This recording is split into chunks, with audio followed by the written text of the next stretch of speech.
ஆகவே அதிசார குருப்பெயர்ச்சி 8/10/2025 அன்று பயிற்சி ஆயிட்டு மறுபடியும் அவர் 21/12/2025 அன்று பின்னோக்கி மிதுனத்துக்கு வந்துடுவார். அதுக்கு வக்கரமாக வருதல் என்று பொருள்.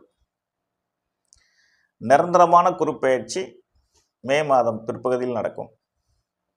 அது பற்றி நான் அப்போது உங்களுக்கு விளக்கமாக தெரிவிப்பேன். ஆகவே குருப்பெயர்ச்சியை முன்னிட்டு பரிகாரம், பயம், மகிழ்ச்சி மூன்றுமே தேவையில்லை என்பதை உங்களுக்கு நான் தெரியப்படுத்த கடமைப்பட்டிருக்கிறேன். ஆகவே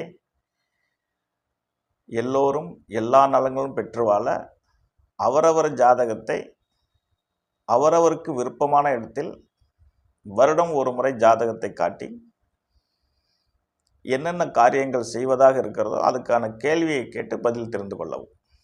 தன்னுடைய வாழ்க்கையில் தன்னுடைய சுய ஜாதகமே பிறந்த நாளிலிருந்து இறுதி நாள் வரை நற்பலன் அல்லது தீய பலன்களை செய்யும் என்பதை பணிவன்போடு உங்களுக்கு தெரியப்படுத்துகிறேன். உங்களை அடுத்த ஒரு பதிவில் சந்திப்பேன். மிகவும் மகிழ்ச்சி. நன்றி, வணக்கம், வாழ்க வளமுடன்.